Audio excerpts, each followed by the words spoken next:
Welcome to the Forgotten Narrator. In the deepest veins of the Imperium's living machine, there are places spoken of only in hushed tones, where the flicker of cogitator light is the only warmth, and even the air seems afraid to stir.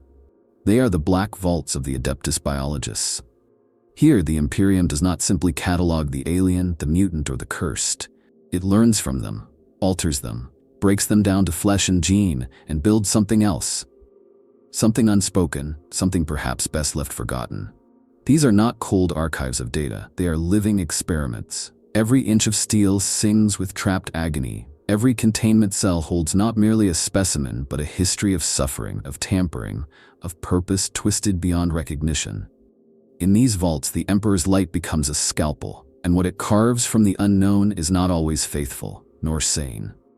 The Adeptus Biologis is often misunderstood. Seen merely as a subsidiary of the Mechanicus, a cog in the endless engine of imperial science.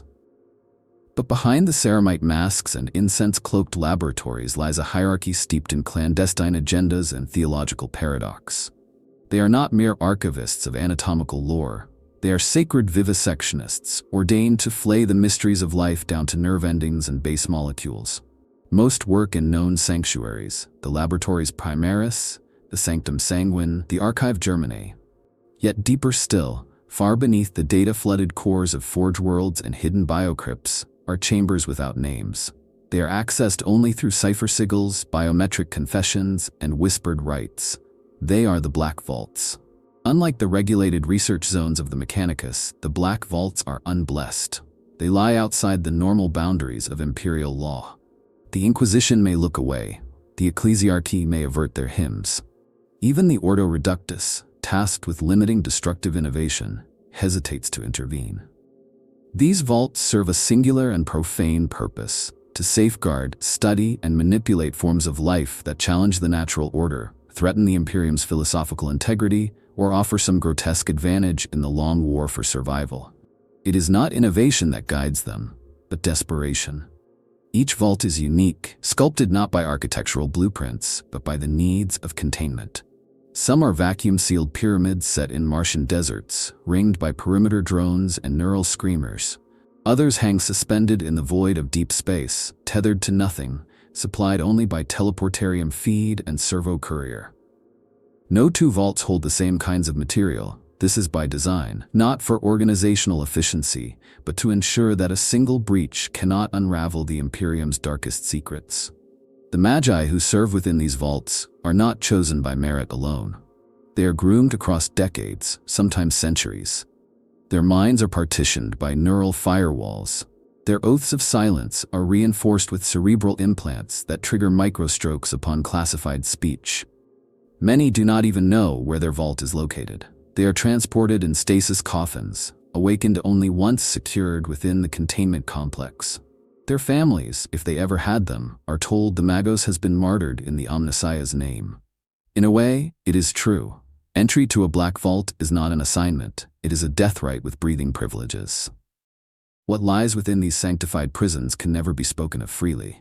There are rumors among lesser biologist acolytes of tanks filled with sentient bacteria that feed on memory, of cloned Eldari souls reared in cognetic matrices, of human-spawned tyrannid hybrids that communicate in binary shrieks.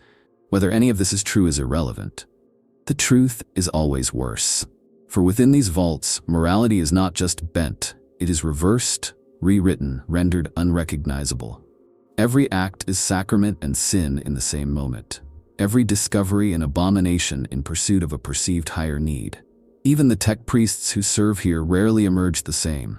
Those few who are extracted, often only in dire necessity, such as to replicate a breakthrough during a tyrannid warfront, bear marks far deeper than any visible cybernetic. Their voices tremble when discussing cellular entropy. Their data logs read like confessions. One who was rescued from a collapsed vault on Janus 6th reportedly had his entire memory core purged post-retrieval, not by order of the Inquisition, but by his own hand. Before his final lobotomization, he carved a warning into the wall of his holding chamber. What we gave birth to is still hungry. It is important to understand that the Black Vaults are not rogue entities. They are authorized, sanctioned, They exist because someone, or something, within the High Lord's endless bureaucracy saw the need for them. Whether it was the Ordo Biologis itself, a splinter cell within the Mechanicus, or even the shadowy fingers of the Officio Medicae is irrelevant. They serve the Imperium in the same way as an executioner's axe: efficient, brutal, necessary. And so the laboratories persist, unseen, unheard, and unclean. Far below the gaze of Terra's light, they pulse with the breath of mechanized flesh and the whir of data leaching from forbidden genomes.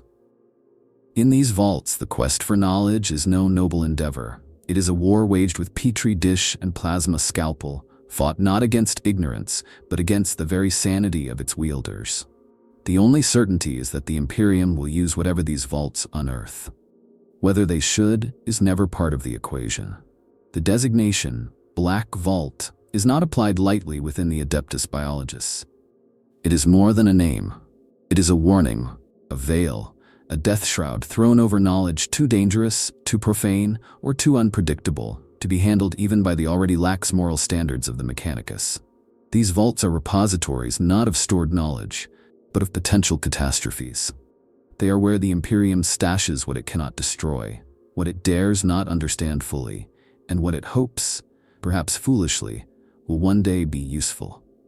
A vault earns its black designation when it crosses a threshold, when the subject or material within no longer fits into any standardized classification, or when its properties are deemed inherently corruptive. This can be due to psychic contamination, viral gene rot, exposure to unreconciled warp energies, or behavior patterns that seem to defy even esoteric causality. The classification is made not by a single entity, but by a confluence of fear. The Collegia Biologis submits a danger index, the Ordo Xenos reviews potential xenoform contamination, the Ordo Hereticus considers spiritual risk, and the Mechanicus judges it based on tech heresy probability. When all four submit an obscura ultima rating, the material is sealed. Sometimes it is not even studied before the vault is constructed around it. These are not static tombs.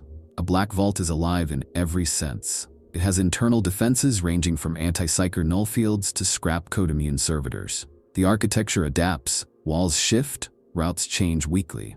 Entry protocols are randomized with layered biometric locks, passphrases pulled from forbidden Cant Mechanicus dialects, and DNA-coded pain responses. Most vaults require multiple adepts to open, each possessing only a fragment of the access right. This is not just security. It is protection against the vault's contents tempting or influencing its guardians. The containment methods themselves verge on the mythic. There are tanks lined with adamantium-cased hexagrammatic wards filled with psychic absorbent slurry. There are cages suspended in electrophotonic stasis fields tuned to non-empirical frequencies. There are crystalline prisons encoded with anti-linguistic sigils designed to prevent the prisoner's name, even its concept, from ever being spoken aloud. The biologist does not merely contain life in these vaults. It defies death, time, identity, and the soul. A vault's contents vary wildly.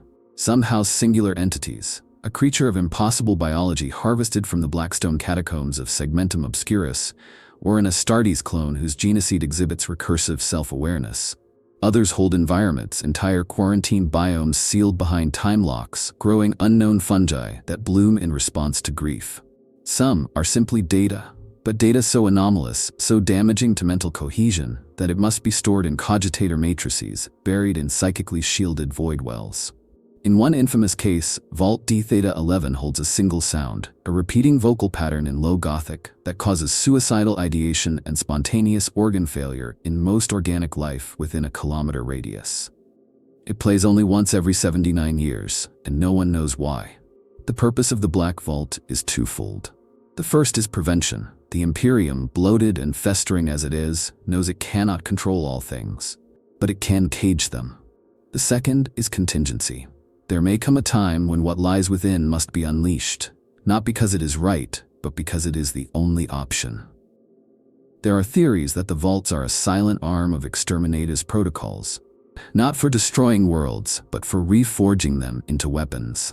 Some whisper that certain vaults were seeded during the Great Crusade as gene tests for future Primarchs. Others claim they predate the Imperium, and that the biologists merely found them and sealed them again. What defines a black vault, ultimately, is not the monstrosity of its contents, but the resolve of the Imperium to disavow its own curiosity. It is the line the biologist draws between what can be studied and what must be feared, between science and heresy, between survival and damnation. That line is drawn in secrecy, inked in suffering, and guarded by those willing to spend their sanity like coin. The vaults are not simply prisons. They are reminders that some knowledge, once glimpsed, burns more than it enlightens.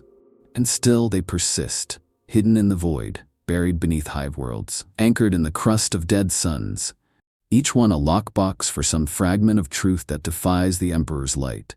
Each one a black prayer, muttered in data cant, that today is not the day we must open it. There is a distinct quality to the flesh kept within the black vaults, not merely its shape, but its meaning. In the upper sanctums of the Imperium, flesh is weakness. Among the Space Marines, it is a raw material to be perfected.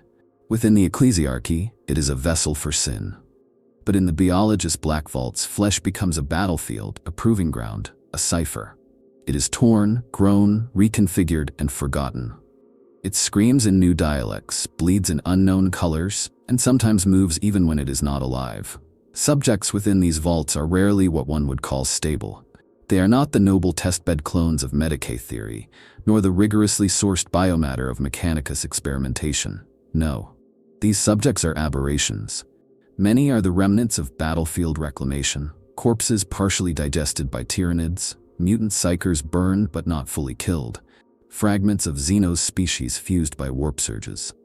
Others are the outcomes of older heresies, projects terminated for cause, only to be quietly continued in the vault shadows. Still more are born entirely in-house, gene synthesis constructs with no natural origin, made purely from algorithmic protein sequencing and dark theological rationale. Consider the so-called hecaton variant, a creature bred from 12 human genomes spliced with orc and genestealer resilience genes. It possesses 10 hearts, redundant organ arrays, and a bone structure that grows denser under stress. It has no language, only a guttural purr that makes servo skulls short out when recorded. It is kept in a pressure-sealed tank that must be depressurized every 13 days, lest its metabolic rate spike and cause spontaneous combustion of its blood. Why was it made? The records are scrubbed. Why is it kept alive? Because in the future, someone may need to breed soldiers immune to both tyrannid digestion and orc fungal reabsorption. This is not medicine. It is war dreaming. Then there are the psionic phenomena, not strictly creatures, but organic architectures shaped by psychic trauma. One vault, unofficially dubbed the Nursery, contains a womb-like sac recovered from a warp-blasted cruiser. It continuously grows malformed humanoid embryos, none of which live longer than 90 seconds. During that time, they speak, not in Gothic, but in the code chant of the cult Mechanicus. Every syllable they utter is a demand, a request for purpose.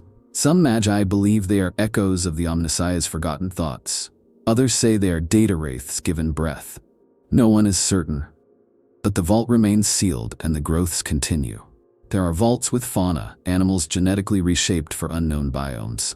A pack of eyeless hounds that navigate time gradients instead of space. A school of gelatinous creatures that emit brainwaves resembling human prayer. A spider-like organism with cruciform limbs and a pulsing sac that glows in Morse patterns, matching imperial distress calls from sectors long since declared lost. These are not pets, these are prototypes, living blueprints for survival in nightmares not yet realized. Some vaults contain hybrids, products of crossbreeding forbidden by every ethical code the Imperium pretends to uphold. Astartes with stolen Xenos musculature. Eldar-hued humanoids with internal bone-singing structures. Human infants whose neural mapping shows Tau-cast imprints. It is not just heresy. It is sacrilege, codified and cryogenically preserved. And yet, these vaults are defended with more fervor than most shrines. For within them lies the mad possibility of adaptation, of evolution weaponized under imperial control. What is perhaps most disturbing is that some of these experiments talk, not just in mimicry or rote communication, but in awareness. There are prisoners in the black vaults who know they are mistakes. They scream not out of pain, but betrayal. One was recorded whispering, "Father, I dream of Mars," before imploding in a burst of antimatter spores. Another simply recites genealogies, billions of them, many of which do not match any known human database. These are not anomalies. These are messages in meat, and there is a strange reverence among the biologists who study them. Not affection, not mercy, but awe. They are witnesses to the impossible. Some of them believe these beings are not failures, but blueprints, echoes of some pre-imperial design the Emperor once glimpsed and feared. Others see them as divine tests, the Omnissiah offering puzzle flesh to be solved. But none deny the power. The specimens within these vaults are more than curiosities. They are the next step, clawing at the edge of the Imperium's reality, waiting for a breach, a chance, a whisper in the right ear. In the Black Vaults, flesh is not just studied, it is provoked. It is taught to betray its own nature. And in doing so, it teaches us a lesson the Imperium tries hard to forget. That life, when cornered, becomes something else entirely. Something stronger. Something terrible. In the sterile heart of a Black Vault, the line between science and sacrilege blurs into nothingness. The Adeptus Biologis, tasked with safeguarding and deciphering the physical mechanisms of life, does not merely study its subjects, it violates them. The science of sacrilege is not a doctrine, not even a whispered discipline. It is a praxis, a desperate theology made flesh and wire. Every experiment in these vaults is an affront to something. The machine god, the human soul, the Emperor's dream. But each is conducted with an air of sacred duty. Because in these depths, blasphemy is not a sin. It is survival. The techniques employed in Black Vault experimentation are beyond the ken of even most high-ranking Mechanicus adepts. Gene alteration is performed not through CRISPR-style sequencing or mechanical splicing, but through ritualized code prayers that reshape DNA via directed quantum resonance fields. Entire strands of genetic code are rewritten mid-replication by engine seers, linked into choruses of datacant, their vocal cords augmented to modulate in harmonic alignment with the base pairs. It is less like surgery and more like exorcism performed on the genome. Biological constructs are often fused with machine not for enhancement, but for obedience. There is a class of implantation known as the Vox sigil, a subdermal lattice of sympathetic metals that binds the creature's autonomic responses to preset command words. Early iterations failed catastrophically, creatures tearing themselves apart when confronted with contradictory impulses, but more refined variants allow for complete behavioral sculpting. One creature, bred from a fused cortex of a navigator and a hyper-evolved canid, was said to respond to 26 different emotional frequencies emitted from a mind-linked tech priest, each triggering a different phase of behavior, from passivity to apocalyptic aggression.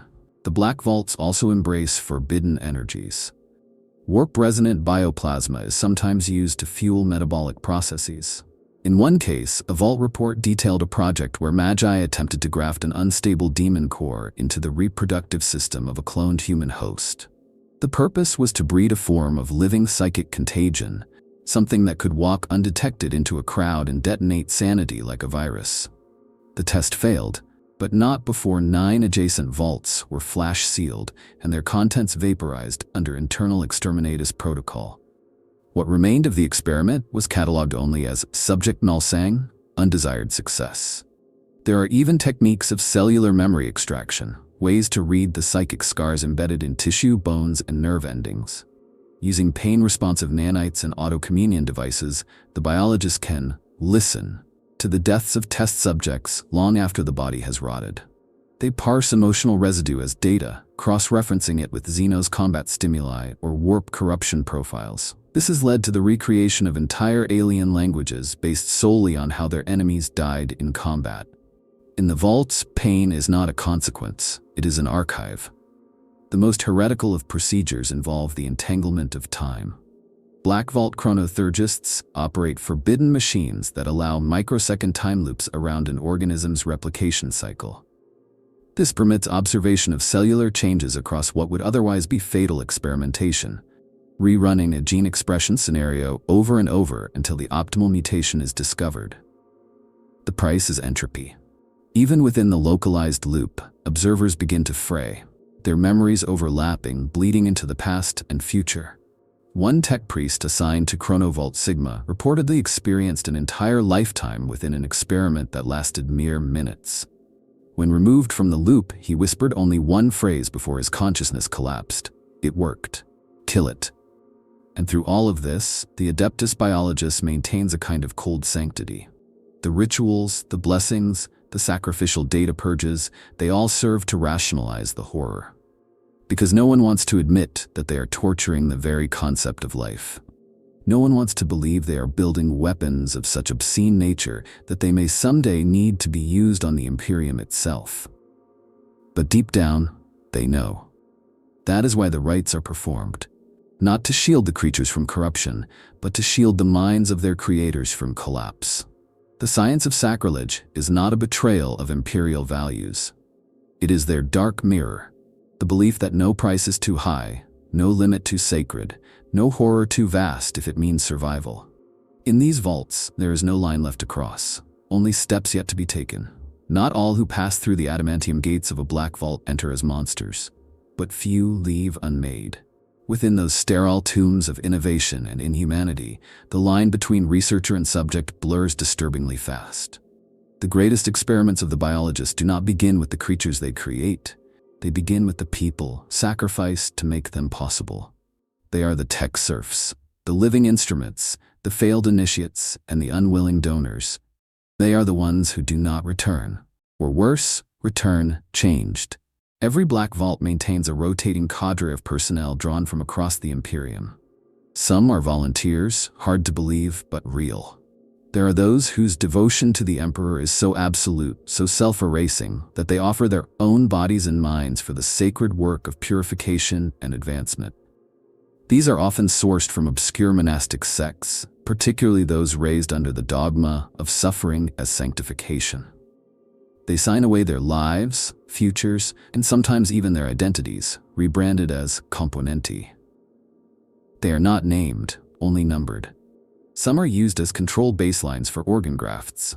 Others are exposed to genetic stimuli to test warp resistance thresholds. Many are simply disposed of after their utility wanes. Not buried, not burned, but rendered down into Biologis slurry, recycled into the next round of tests. Then there are the condemned, political dissidents, psychic criminals, failed aspirants to the Inquisition or Astartes programs. These individuals are repurposed, often without consent. It is seen as a mercy. Death would be cleaner. In the Black Vaults, they are tools, not people. A captured heretic who once broadcasted encrypted prayers to the Void Coil may wake up to find his vocal cords repurposed to communicate with a species of sentient mold. A traitor Astartes, once proud and defiant, may be reduced to a whispering head linked to a genome processing node used to generate aberrant variations of the Canis helix. Nothing is wasted. Even shame becomes data. Yet the most unsettling category of subject is the staff themselves. Every tech priest who enters a black vault does so with the understanding that they may become part of the research, not through coercion, but through necessity. Some modifications are required to survive within the vault's containment fields. Neural firewall implants, sense-stripping augmetics to prevent exposure to certain auditory or visual anomalies, memory loops to reroute trauma. These augmentations often render the individual less and less distinguishable from the experiments they study. In time, stop speaking entirely, their thoughts encoded only in data bursts or pulses of sacred scrap code. There are stories of vault staff who go further, who begin altering themselves without order, driven by fascination or desperation. One Magos biologist, known only as Farron Acrex, reportedly replaced 97% of his organic matter in an attempt to mimic the regenerative capability of a vault specimen dubbed Endless Spine. He succeeded, but at the cost of his identity. He now exists as a looping construct, regenerating endlessly while screaming code fragments of prayers that no longer translate. Another vault contained a priestess who grafted part of her own cerebral cortex into a hybrid warp entity in order to experience its truths. The result was a fusion that still speaks through the vault's announcement systems, warning intruders in voices that cycle between childlike wonder and apocalyptic despair. And then there are the martyrs, the ones who burn out in glory. These are often adepts who knowingly walk into experiments that will end them, self-detonating themselves in the presence of temporal anomalies to stabilize reality, interfacing directly with hive mind fragments to download crucial enemy patterns. One even voluntarily allowed his soul to be flensed into raw data so that it could be embedded into an anti-Xenos psychic mine.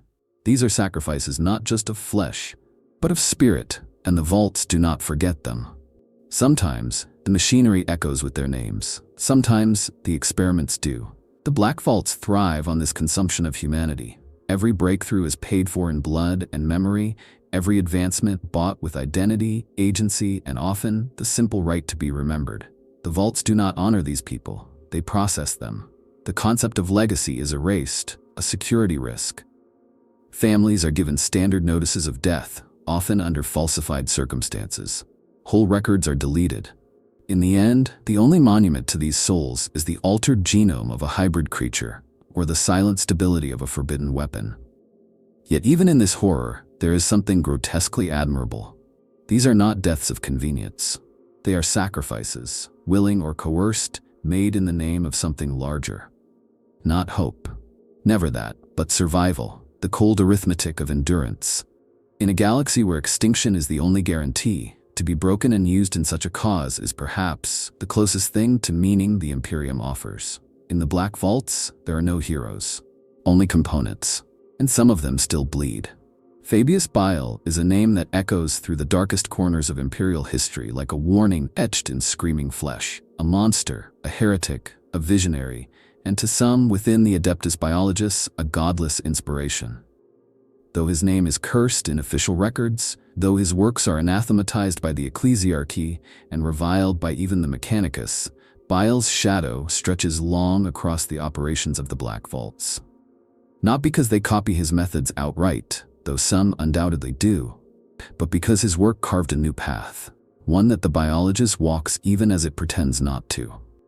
There are those within the Adeptus Biologis who refer to Bile only as the primogenitor, a term dripping with half reverence, half condemnation. His pioneering in the field of transgenic manipulation, psychoreactive organ implantation, and self-evolving genome matrices created blueprints that many Biologist vaults, in secret, follow. To deny his genius would be to deny the effectiveness of half the vault's own success stories. While Bile works in blasphemous freedom, the vaults are his mirror, constrained by doctrine, fettered by bureaucracy, yet still reaching, grasping, yearning to understand, and perhaps to surpass him.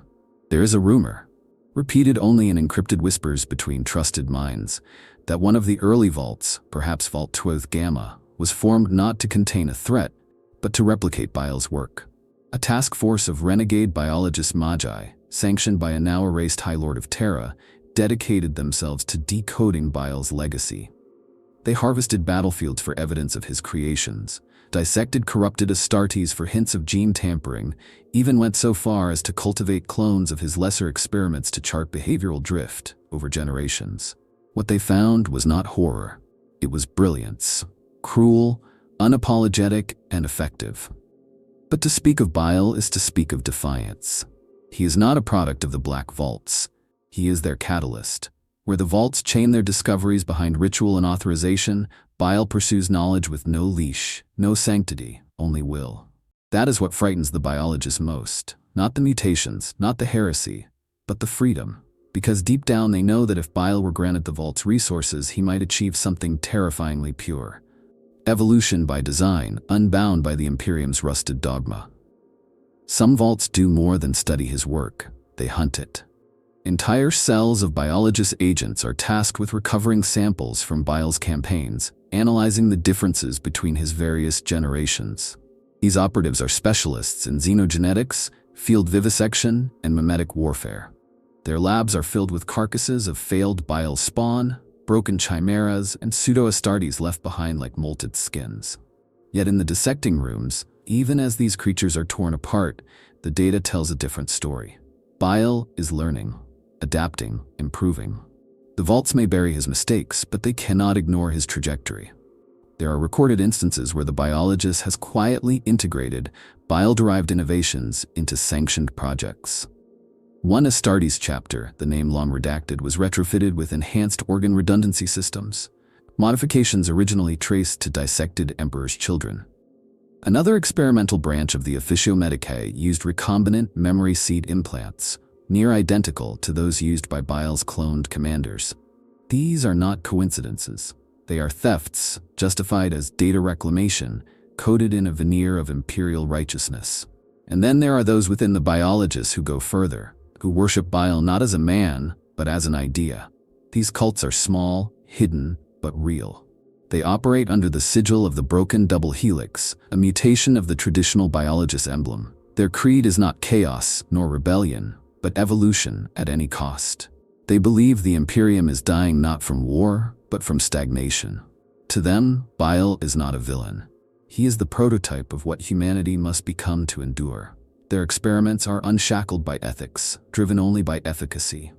Some have created things so close to Bile's work that even the primogenitor himself might pause in recognition. Yet Bile does not care for their admiration. He does not recruit from the Biologists. He does not infiltrate their ranks. To him, they are pale reflections, children playing with surgical knives. But the influence remains. Every whisper in the vaults about forced evolution, every unauthorized project that dares splice gene seed with Xenos flesh, carries his fingerprint. He is the wound in the Biologist's pride that never heals.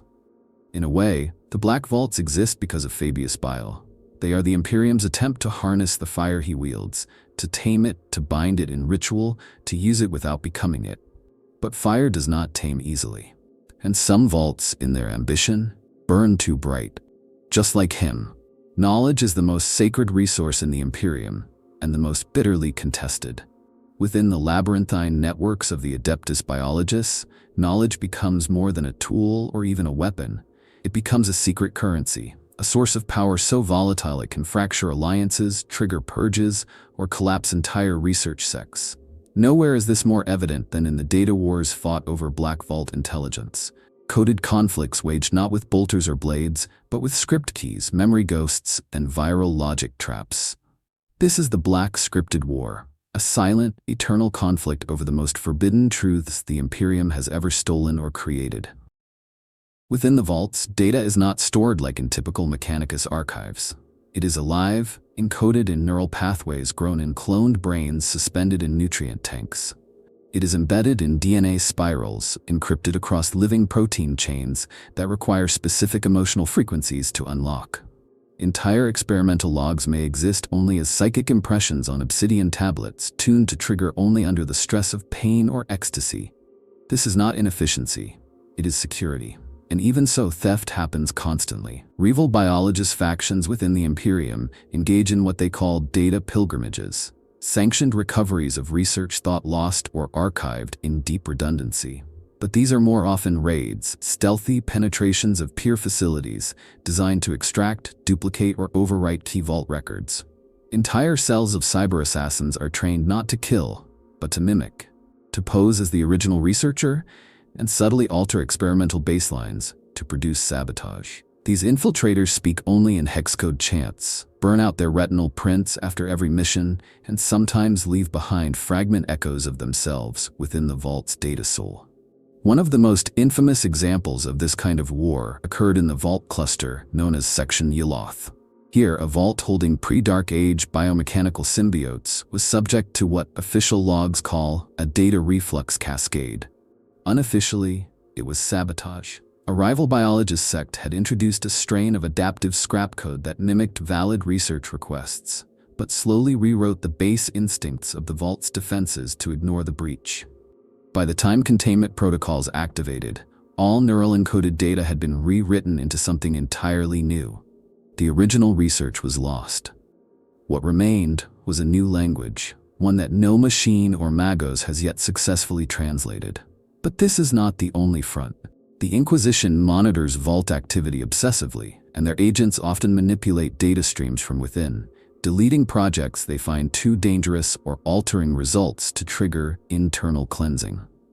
It is not uncommon for a vault to suddenly receive orders to terminate half its projects under confession protocol, with the lead magos only realizing years later that the data triggering the purge was falsified by an Inquisitorial intelligence operative embedded decades ago. Some vaults, paranoid beyond measure, keep no data at all. Their research is recorded only in the minds of select savants whose lifespans are artificially extended, but whose memories are genetically locked from sharing. When they die, so does the knowledge. Then there are the data ghosts. Sometimes, information doesn't just vanish, it fights back. AI remnants, experimental algorithms, or even the residual mental impressions of long-dead researchers can haunt vault cogitators.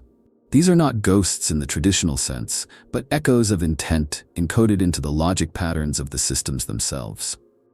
Some vaults have been entirely shut down because their databanks became haunted, spewing corrupted results, manifesting incorrect memories in personnel, even driving tech priests to ritual madness. These occurrences are always classified under data blight, but internally, many biologists refer to them as the whisper code. And at the heart of this endless war lies the question no one dares answer. Who truly owns the knowledge of the vaults? The Imperium? The Biologists? The machine god? Or the vaults themselves? Because in some cases, it is not possible to tell whether the data drives the experiments, or the experiments drive the data. There have been incidents where experiments continued long after the original scientists were dead, perpetuated by autonomous systems interpreting scraps of corrupted orders. In at least one case, a vault created an entirely new classification of being, not because it was ordered to, but because the data had evolved its own agenda. These wars are not fought in the open. They are layered in obfuscation, shrouded in redundancy, and protected by fear. No one admits to fighting them. But every Magos knows their work is watched, contested, judged.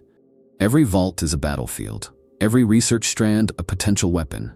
And every piece of stolen data is a prayer. Not to the Emperor, but to the thin chance that what they've learned won't destroy them before it saves someone else. In the Black Vaults, data does not just inform reality, it reshapes it. And in the war for control over that data, there are no victors, only survivors. There is no morality in the Black Vaults. Not anymore. Whatever codes of ethics the Adeptus Biologists once clung to have been peeled away, like flesh from an experimental subject, to reveal the raw, quivering muscle of necessity beneath. The Black Vaults are where conscience goes to die, where empathy is flensed away by the cold razors of logic and survival.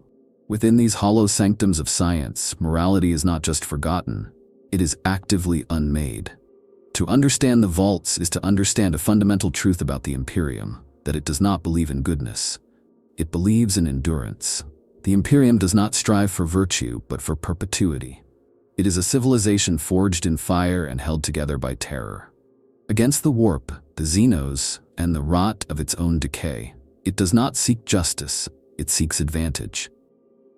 The Black Vaults are the ultimate expression of this ethos. They are not laboratories. They are factories of sin, whose only metric is whether the output can serve the greater damnation. The scientists of the vaults are not inherently evil. That is what makes it worse. Many entered their work with hope, a desperate hope that perhaps they could learn something to help their dying worlds, their ailing chapters, their corrupted crops. But over time, the vault teaches them. It whispers through the data screams and the flesh sermons. It shows them that kindness achieves nothing, that mercy erases results, that hesitation is death. Slowly, they break. Their definitions shift. A successful experiment becomes more sacred than a suffering subject. If a creature must be bred to endure total neural trauma, then 10,000 failed attempts are not atrocities. They are footnotes. And if a breakthrough means splicing gene seed with demonic sinew, then so be it. The heresy lies in failure, not in method. The vaults operate under a brutal calculus, the lives of billions weighed against a single theoretical advance. Would you kill 100 children to develop a toxin that halts a tyrannid swarm? Would you breed psychic mutants if it gave you a chance to slow the Necron awakening? These are not rhetorical questions in the vaults. They are daily operational decisions, and they are always answered the same way. What makes this all the more damning is the pretense, the rituals, the chants, the endless litanies of justification. The biologist cloaks its work in piety, but that piety is a skin stretched too thin over something monstrous. Every vivisection is accompanied by a prayer. Every failed hybrid is burned with incense and chant, even as its corpse twitches with residual agony. They dress their sins in sanctity not out of belief but out of fear.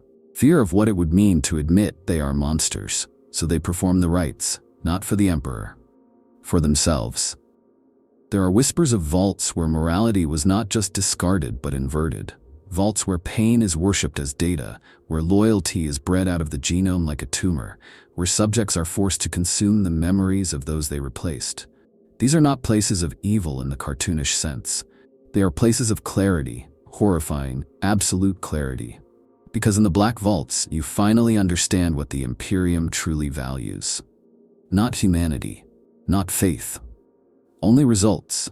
And yet, there are moments, brief, flickering moments, where that lost morality tries to resurface. A tech priest hesitates before approving a mass euthanasia protocol.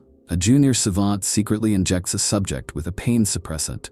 An adept commits suicide rather than continue a project involving child-spawned psyker clones. These are acts of resistance, but they are futile. The vault devours their defiance and continues its work. No protest can stop the gears. The machine does not care. This is the true cost of the Black Vaults. Not the blood, not the heresy, but the erosion of the soul, the slow death of meaning. Every act within their walls says something, not just about the Imperium, but about what it has become. A civilization that consumes its own future in the name of preserving the present. A dying beast carving itself open in the hope that something within still lives.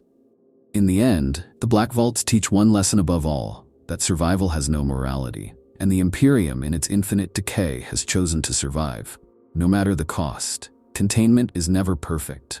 Not in the Imperium, where rust and ruin are the default state of all things. Not in the Black Vaults, where the very nature of what is held defies understanding. And so, inevitably, something escapes. The walls fail, the codes corrupt, the rituals falter. And when they do, what is unleashed is not just dangerous. It is unspeakable. Every vault is built with layered failsafes, interlocking redundancies, and extermination protocols. Yet the very fact that these exist is a tacit admission. Failure is expected. There are hundreds of documented and many more undocumented incidents in which Black Vault contents have broken loose. Sometimes the results are contained. Other times, entire worlds are lost, scrubbed from the records, their names deleted as though they never were. The official reason is always the same: containment breach, subject classified, action exterminatus. One of the most infamous breaches occurred on the Forge moon of Tarsus Delta, where Vault Zeta 7 was believed to house a singularity core hominid, a creature whose internal organs were theorized to warp gravity fields. The breach was not dramatic. A minor power surge tripped the vault's environmental control. For 11 seconds, the cell's stasis field collapsed. That was enough. The creature vanished. Over the next 6 hours, tectonic shifts tore through Tarsus Delta's crust, reshaping its geography into a spiraling basin. The gravity around the moon destabilized, affecting nearby astropathic relays. When a recovery team arrived, they found no trace of the creature, only corpses twisted into corkscrews, their spines neatly extruded like ribbons. Other breaches are more subtle. Vault Lambda 03 was breached not by force, but by thought. A mimetic entity stored in psychic stasis managed to infiltrate a tech priest's dreams, embedding itself into his subconscious and riding his mind to the surface. The resulting outbreak of shared hallucinations led to 4 adjacent research stations being put under absolute quarantine. Survivors from the incident later exhibited perfectly synchronized speech patterns, despite no known connection. One of them was heard uttering, "We are already here," before his body decomposed into a sludge that resisted all known forms of incineration. Then there are the biological escapes. In one unconfirmed but often whispered incident, a vault beneath a hive city on Solstice Minor experienced a gene leak. Over the course of 3 months, a strange ailment began to spread. Not a disease in the traditional sense, but a behavioral anomaly. Entire hab blocks began to mimic each other, not in fashion or speech, but in biological functions. People stopped aging. Their blood changed consistency. Medical servitors reported that their cellular structures were converging into a single pattern. When the Inquisition arrived, the city was already one organism, a pulsing, hive-minded metropolis that begged for more bodies. The city was destroyed from orbit. The vault beneath it remains sealed. Not all escapes are catastrophic. Some are coldly strategic. It is believed that on at least 3 occasions, the Biologis has allowed certain specimens to escape under controlled conditions to observe real-world application. These soft breaches are denied at every level, but the pattern is too precise to ignore. In each case, a new type of Xenos breed, hybrid entity, or psychic anomaly appears in a war zone shortly after the destruction of a vault. The creature is never captured. The battle reports are seized. And afterward, a new vault receives shipments of tissue samples recovered from field deployment. Coincidence or calculated exposure? The damage wrought by an escaped experiment is not only physical. Survivors, if there are any, often speak in tongues, report dreams not their own, or display irreversible neural scarring. One Magos, who witnessed the breach of Vault Sigma Epsilon, lost the ability to perceive faces. Everyone appeared to him as featureless mannequins, even in dreams. He documented this for 13 days before taking his own life. His last log read, "They are trying to remember how to look human." The Imperium has protocols, red zones, null fields, scourging flame, but these are measures of desperation, not control. And even when the breach is sealed, the echo remains. Some say that each breach leaves a scar, a permanent resonance that infects the local noosphere. The vault may be rebuilt, but the world is never quite the same. Tech priests refuse to connect their minds to compromised data feeds. Servitors go mad. Machines grow silent. It is as if the vaults themselves remember. Because in the end, you can only cage horror for so long. The black vaults are not foolproof. They are desperate acts of suppression, stopgaps against an unrelenting tide of the unknown. And when, not if, that tide rises, the price is always the same. Cities, planets, minds, lives, burned not because they were weak but because they were exposed. In the vaults, everything is an experiment, even failure. Space Marines are the pinnacle of human warfare, sculpted through agony and honor into demigods of destruction. But even gods can bleed, and even they owe their genesis to secrets hidden in the depths of vaults that should never have been opened. The relationship between the Adeptus Astartes and the Adeptus Biologis is far more intimate and more unsettling than the public image would allow. Behind every chapter's noble facade lurks a thread woven into the black vaults, strands of experimental heresy and desperate salvation braided into the helix of their might. It begins, always, with the gene seed, that sacred inheritance of the Primarchs. The template from which all Adeptus Astartes are made is a cornerstone of biologist study and a constant source of panic. Gene seed is unstable. It mutates, it degrades. Whole chapters have been lost to genetic drift, to cursed anomalies like the Black Rage or the Wolfen Curse. And for every known failure, there are vaults buried in Mechanicus worlds that contain forgotten attempts, abandoned lines, twisted mockeries of what should have been. These are not research projects, they are warnings. The Biologist Black Vaults hold gene seed variants so dangerous they were deemed unusable even in wartime. One vault contains organs that rewrite the bearer's memories to match battle scenarios of unknown wars. Another stores glands that emit a hormone causing extreme aggression, even toward fellow Astartes. In the vault, known as Gamma Pyre, there lies a casket filled with frost-caked embryos, each one a viable space marine, but infected with a warp echo that causes them to remember battles that have not yet happened. The chapters born of these vaults never made it past trial stages, or so the records say. And yet, some vault projects reach the surface. There are whispers of successor chapters built not from traditional gene seed lines but from black vault constructs, carefully edited genomes patched with Xenos resilience, psyker tolerance, or regenerative acceleration. These chapters are never acknowledged. Their heraldry is obscure, their histories sanitized, but their war records reveal impossible feats: survival in zones of heavy warp distortion, resistance to tyrannid synapse control, psychic resilience unheard of in baseline humanity. They are testbeds, war-born laboratories disguised as warriors. Some Astartes know. They may not speak of it openly, but they've seen too much not to understand.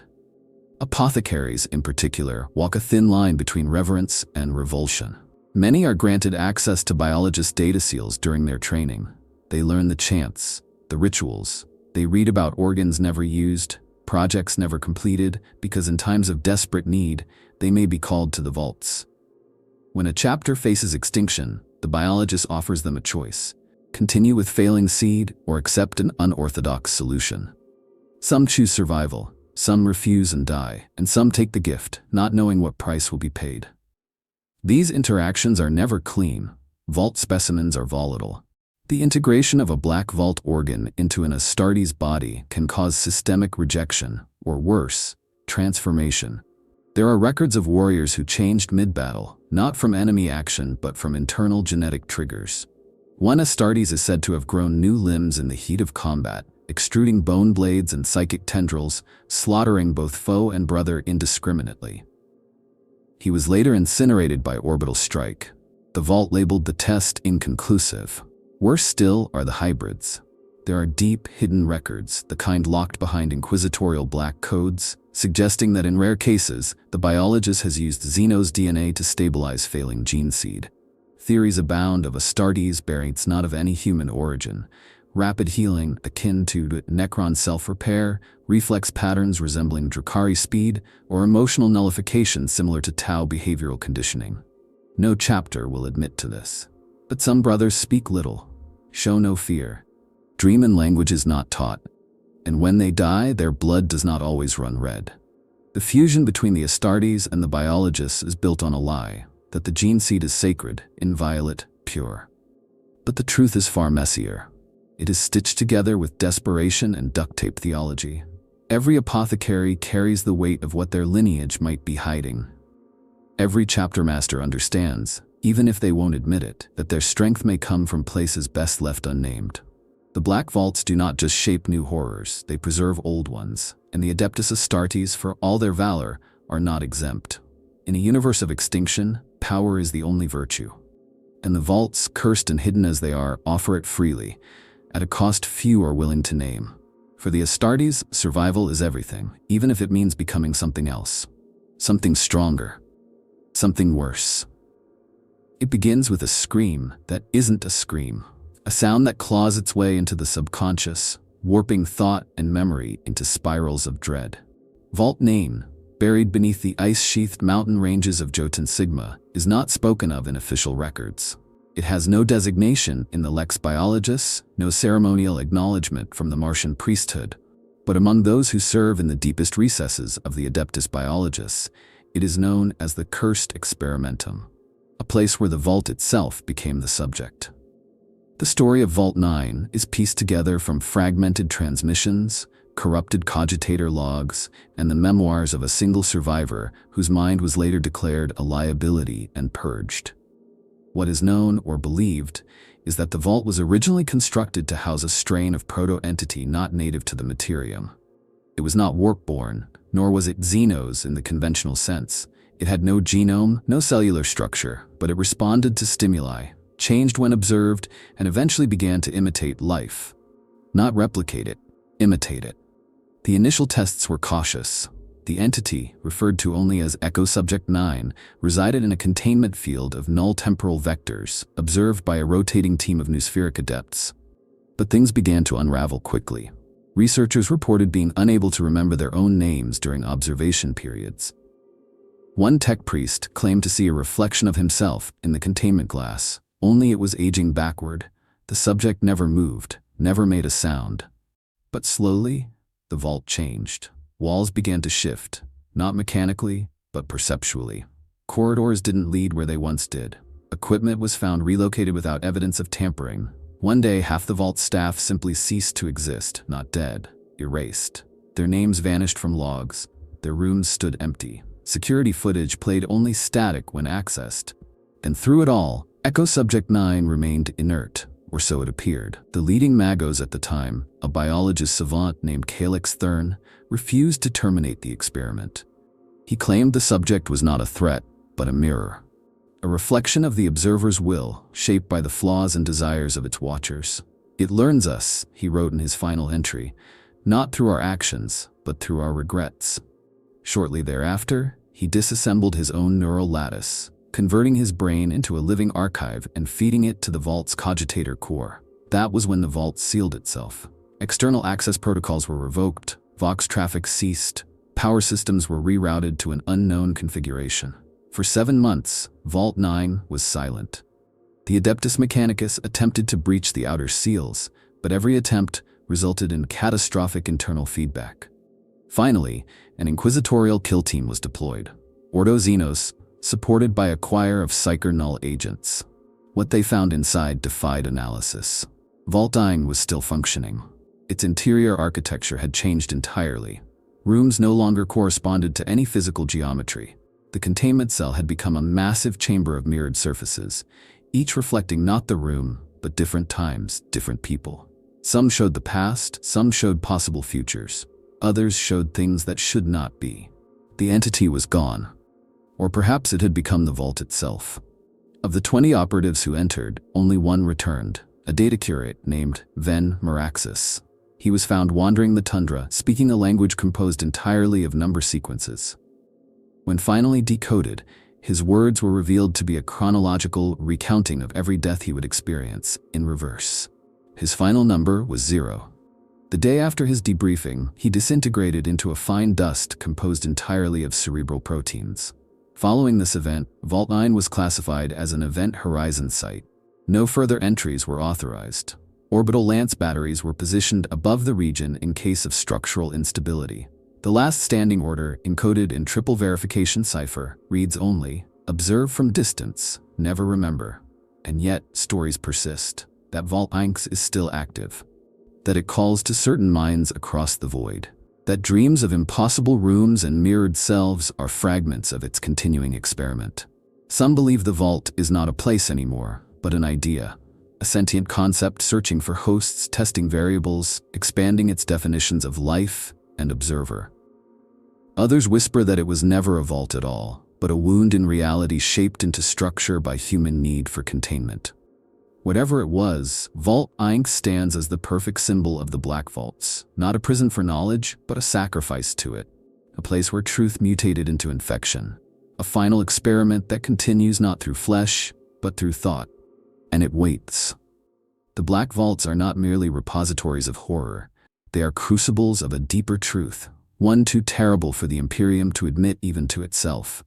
They reveal, with grotesque clarity, the price of knowledge in a dying empire. Every scrap of data, every abomination bred in secret, every cry that echoes down their steel veins is a coin paid in the Imperium's unending economy of survival. And the debt only grows. To understand what happens in the Biologis Black Vaults is to see the Imperium as it truly is, not a shining bastion of faith, but a rotting carcass propped up by secrets and fear.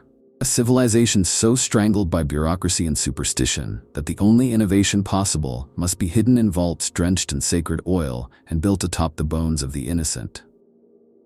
These places are not aberrations.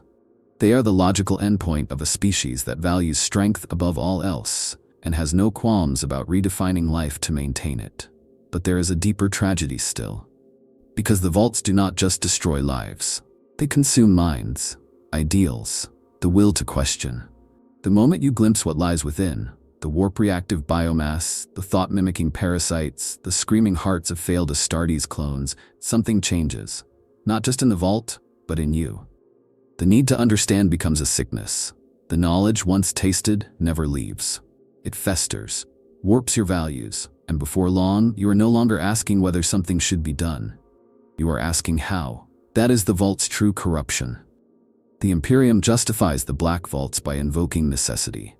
They are weapons for desperate times, secret reservoirs of potential to be tapped when the galaxy turns darker still. But there is no record of any vault creation saving a world without also damning it. No breakthrough that did not cost more than it gave. Each vault is a blood-stained promise that the Imperium will survive, even if nothing worth saving remains. And what does it leave behind? Not relics, not monuments, just silence. Vaults sealed forever, their codes erased, staff purged, names deleted, worlds rendered barren, their skies still glowing from orbital lances. The legacy of the Black Vaults is not victory, it is absence, erasure, and the quiet knowledge that every time the Imperium survives, it pays for that survival with another piece of its soul. Yet even in this abyss, people still watch, still research, still build. Because the vaults are not just feared, they are needed. The Imperium cannot escape them, because it has become them. Every doctrine that calls for purity, every chant that speaks of sanctity, is shouted louder to drown out the truth that beneath it all, there are vaults. Always vaults. And so we end where we began, with a question unspoken, hovering at the edge of thought like the echo of a forgotten prayer. What happens in the Biologis black vaults? The answer is simple. The Imperium happens. Stripped of its pageantry, its lies, its hymns, a vast broken machine that feeds on flesh and faith and calls the scream of its victims progress. If you've made it this far, then you've seen behind the curtain. You've walked the halls of the black vaults. You've heard the whispers and seen the eyes that never blink. Now ask yourself, what would you do with that knowledge? Would you seal it away? Or would you dare open the door? If this journey through the darkest sanctums of the Imperium spoke to you, stirred something deep in the marrow of your curiosity or dread, then join us. Subscribe for more dives into the forbidden corners of Warhammer 40k. The secrets are endless, and so is the horror.